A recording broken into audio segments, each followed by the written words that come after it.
On that day when evening came, he said to them, "Let's go over to the other side." Leaving the crowd, they took him along with them in the boat, just as he was, and other boats were with him. There were also with him other little ships. And there arose a great storm of wind, and the waves beat into the ship, so that it was now full. The waves beat into the ship so that it was now full. And he was in the hinder, the stern, asleep on a cushion, a pillow. And they awoke him and said to the master, "Do you not care that we are perishing?" And he got up and rebuked the wind and said to the sea, "Hush, be still." And the wind died down, and it became perfectly calm. And he said to them, "Why are you afraid? Do you still have no faith?" They became very much afraid and said to one another, "Who then is this, that even the wind and the sea obey him?" For watching from Lake Charles. Here comes Ida. See, 9 yeah, hours Laura ago. did turn at the last second, but I just don't see that with this one. 8:27, And I don't, like I said, 2021. Laura, it's even Laura's turn wasn't a 9:08 p.m. huge turn at the last second. It was a turn, He said the Lord but it turned it wasn't. last second. Laura did turn at the last second. Yeah, Laura did turn at the last second, but I just don't see that with this one. And I don't, like I said. And so you just don't see that happening with this one. Nobody sees this one turning at the last second. It all looks like it goes to the right. This guy is saying there's no way it's going to go to the left, nor will it go anywhere near Texas. Laura, it's even Laura's turn wasn't a huge turn at the last second. It was a turn, but it wasn't a big shift.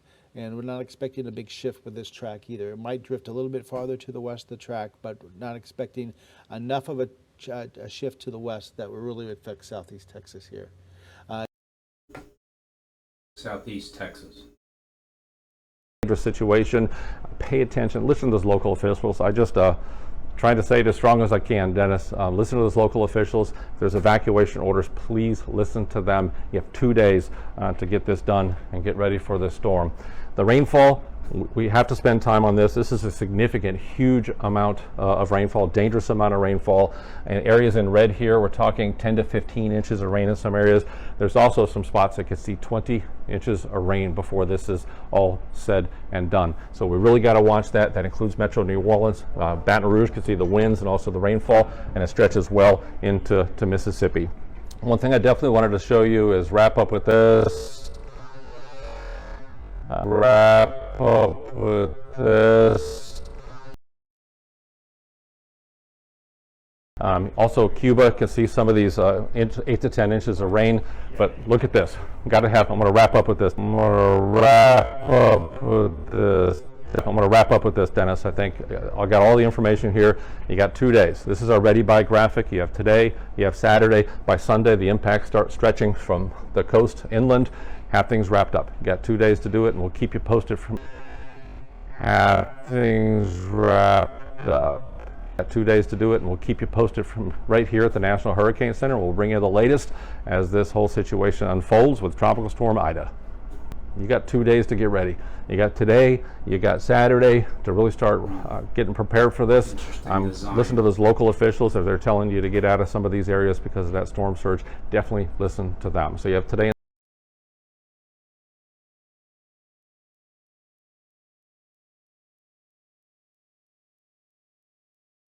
We really got to watch that. That includes Metro New Orleans. Baton Rouge can see the winds and also the rainfall, and it stretches well into Mississippi. One thing I definitely wanted to show you is wrap up with this. Hi everyone, I'm WFAA Chief Yesterday. Meteorologist Pete Delkus right here at our Victory. Starts with King. Hi, everyone. I'm WFAA Chief Meteorologist Pete Delkus right here at our Victory Park Studios in Dallas, Texas.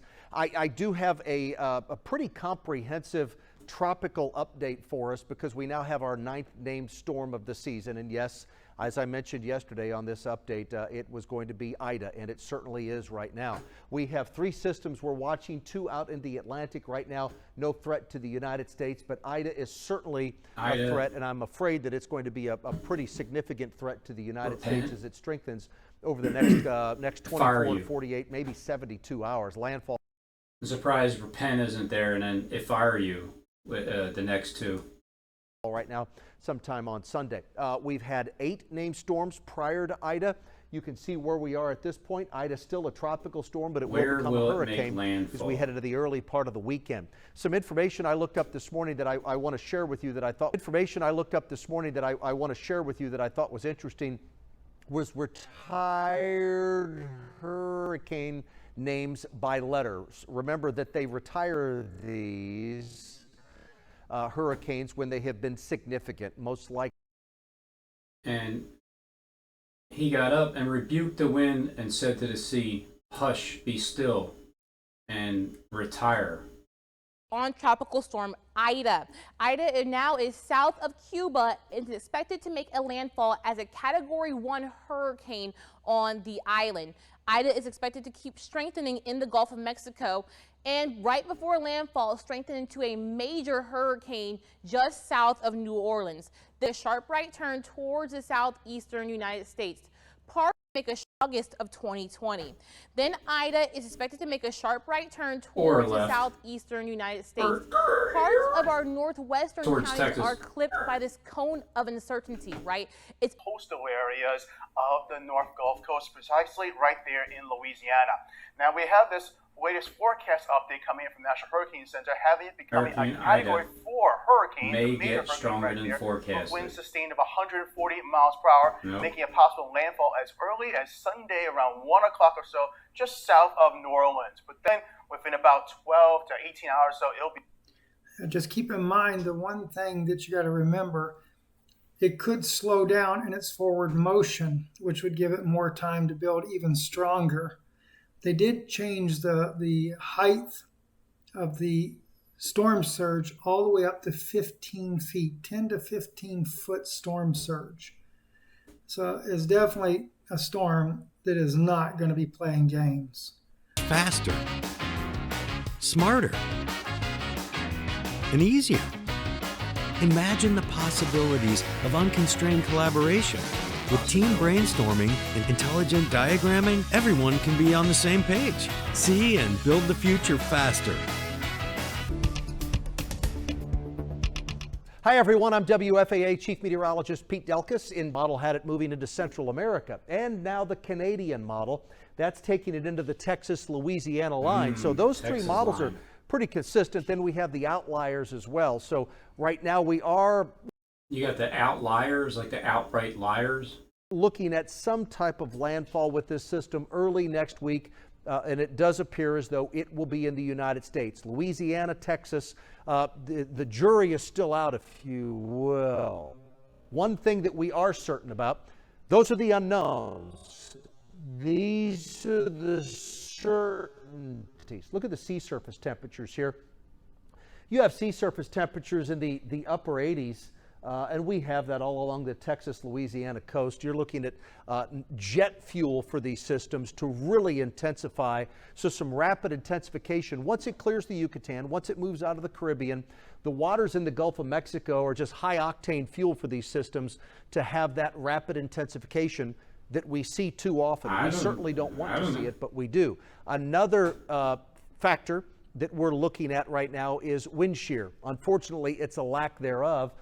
If you have the high water temperatures that we do, that heat content is there. Agreement, just little minor differences here and there as we go through the weekend and into next week. So it looks like this will be making landfall most likely as we get into Sunday night. So we're talking about what is steering this system.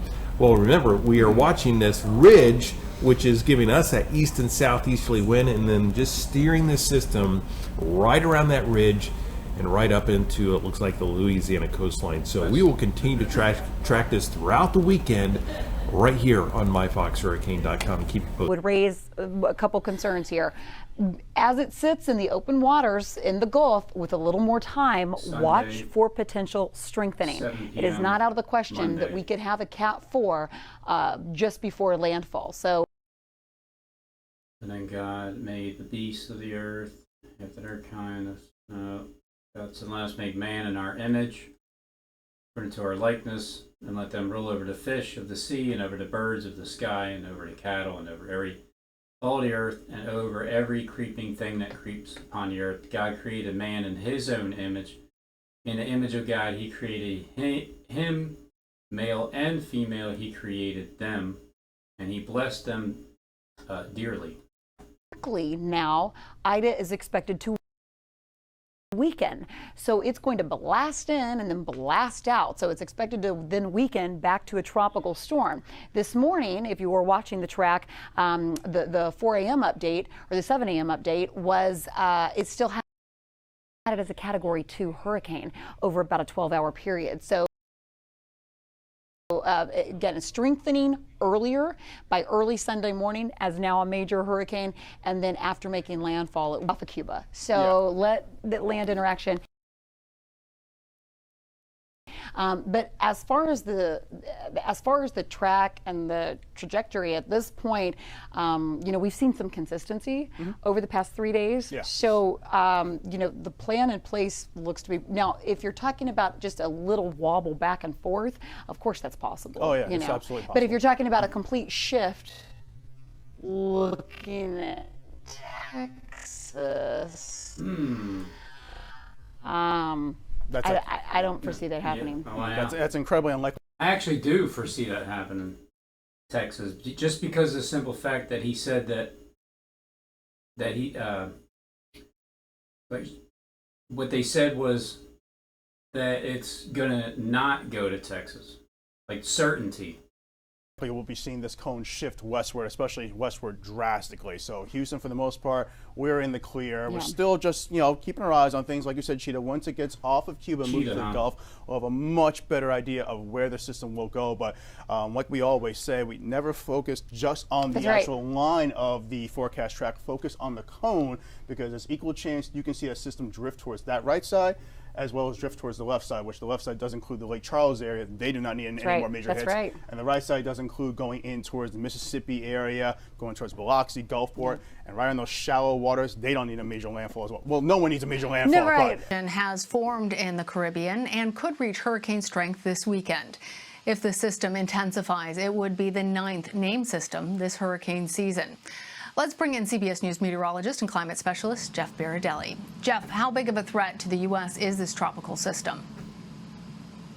I think it's a very big threat. In fact, we should watch this really closely. There are two things that really bother me about this system. First of all, I was a meteorologist in Florida for 16 years. I've seen a lot of hurricanes. This one has every indication that it is going to rapidly intensify across the Gulf of Mexico, could very well become a major hurricane.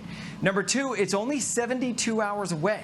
So if it becomes a really strong hurricane, which we think it's very possible it will, people do not have that much time to prepare. They're probably not going to be expecting what is a very major hurricane that's headed in the general direction of Louisiana. So this one is one we need to really watch very closely. So let me just show you first where the system is located.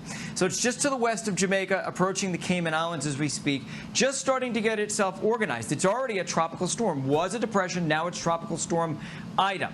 This is the official forecast track from the National Hurricane Center. They make it a top-end Category 2 before making landfall somewhere around the Louisiana coast, could be a little farther east or farther west.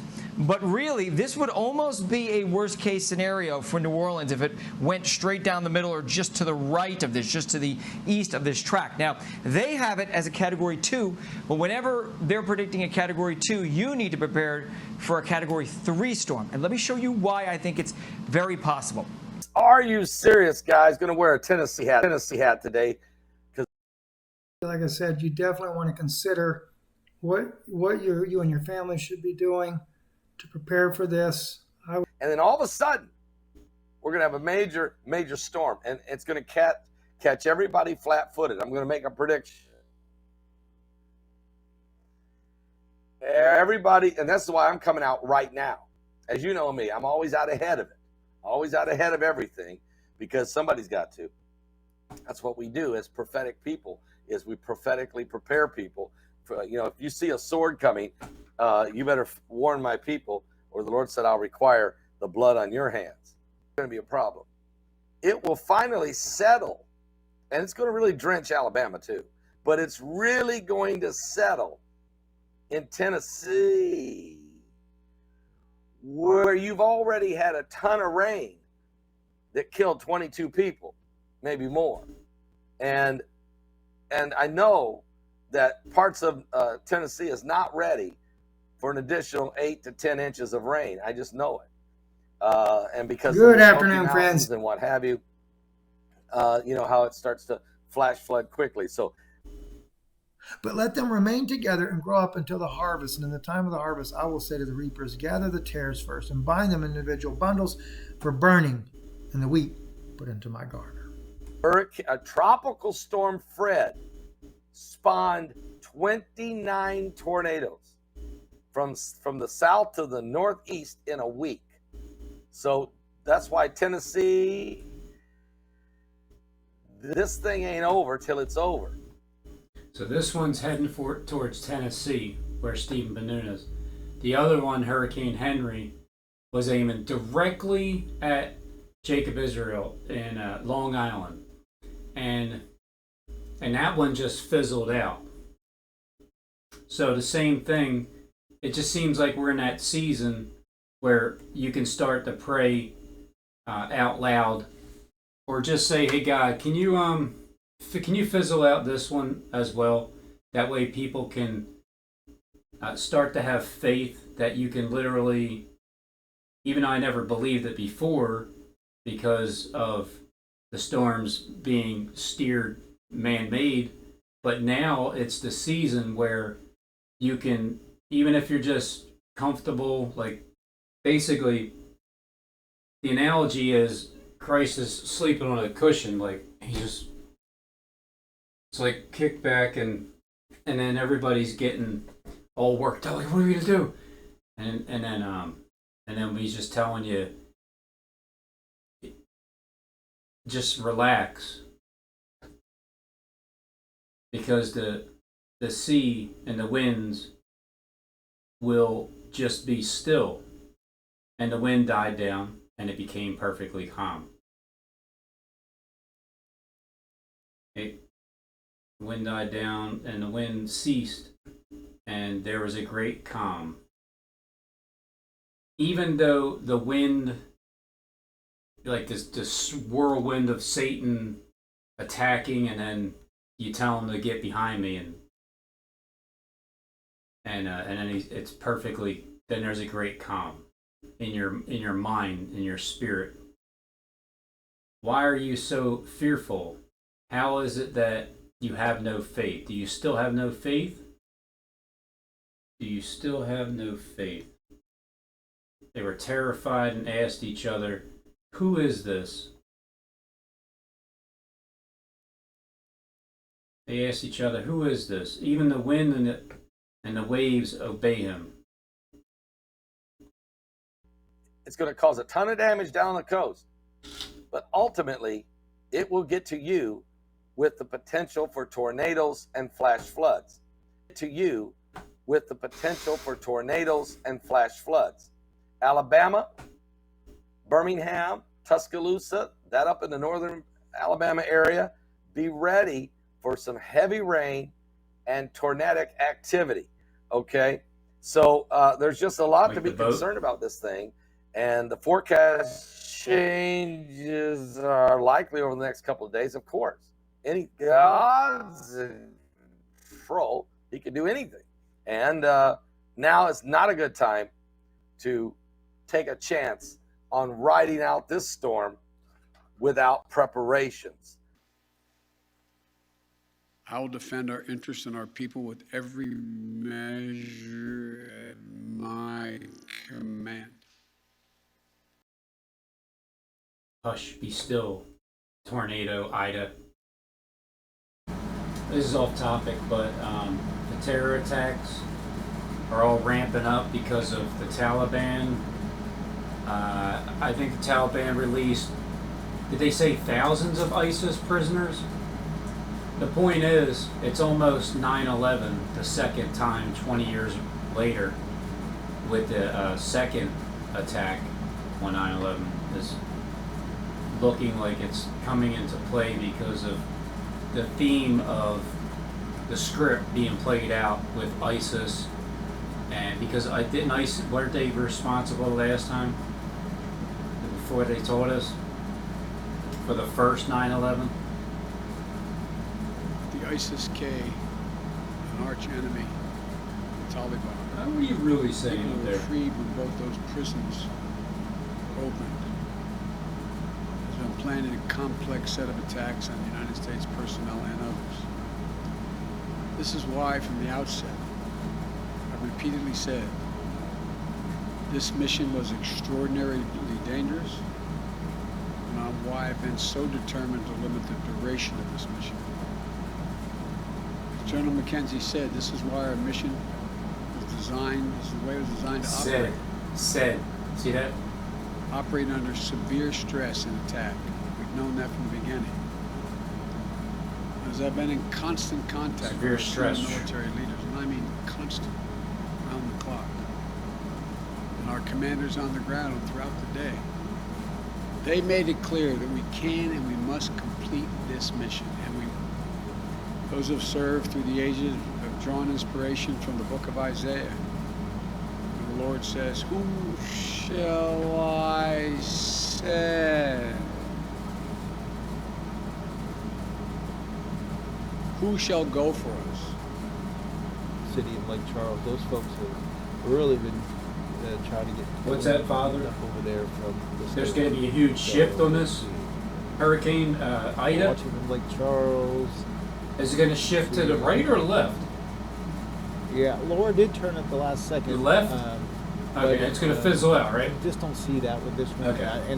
Like I said, Laura, it's even Laura's Father says that this Hurricane Ida is going to fizzle out too, just like Hurricane Henry did.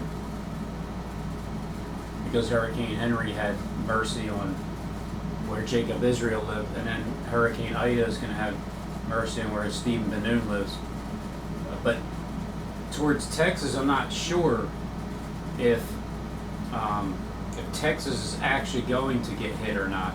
But it sure looks like, according to this script, of if we're at this point right here in the Bible where you can start to rebuke winds, you can pray about it and have more faith that you can start literally diminishing the winds before it, because as much as this storm is hyped up, as much as they're saying it's not going to turn towards the left and towards Texas, as much as they talk about this storm being so devastating, and it's landing on the 29th, which is the 16th anniversary of Hurricane Katrina. So there's going to be comparisons to this, but then it's just all like the hurricane can get all hype, it can get all riled up in the oceans, and then right when it comes to landfall, they can just turn off to the left towards Texas and fizzle out, or turn off to the right and fizzle out.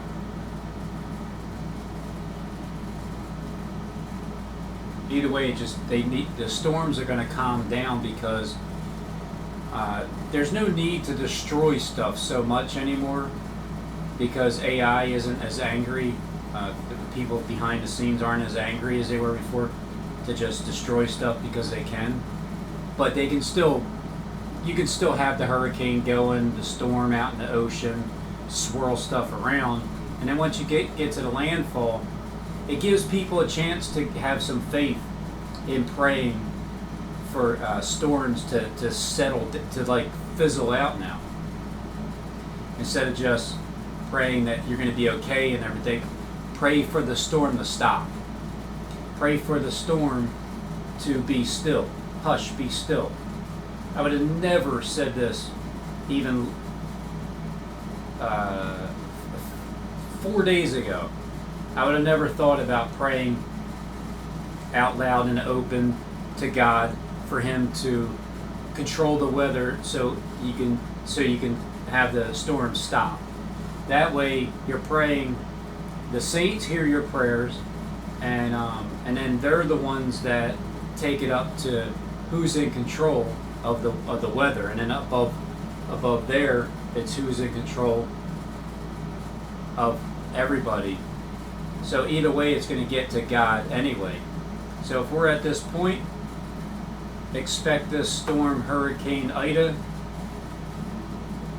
to be nothing as devastating as they're saying it is.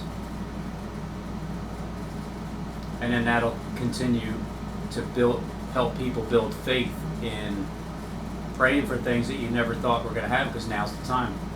But it wasn't a big shift, and we're not expecting a big shift with this track either. It might drift a little. I'm expecting a big shift right at the last moment. A bit farther to the west of the track, but not expecting so again, enough of a shift. Today to the west is August 27th, 2021, 9:57 if you live PM. in southwest Louisiana, once again, 2 days before the actual hurricane is going to hit, who knows where in this area. As they're saying, it's basically a Cat 3, almost 4. Some people are saying 4, some are saying 3. Right now, the chances of it hitting more towards southeast Texas are pretty slim. And no, we don't, like I said, watch over the weekend, but I don't think you all, at the last second, we're all going to be running out of here on Sunday because it's all coming right for us. It doesn't look like that's going to happen. Doesn't that make you feel like it's going to happen just because this guy is saying that it's not going to shift towards Texas? I would be shocked, very shocked, if that storm all of a sudden shifted over into watch over the weekend. But I don't think you all, at the last second, we're all going to be running out of here on Sunday because it's all coming right for us. It doesn't look like that's going to happen. I would be shocked, very shocked if that storm all of a sudden shifted over into southeast Texas. But let me solve it.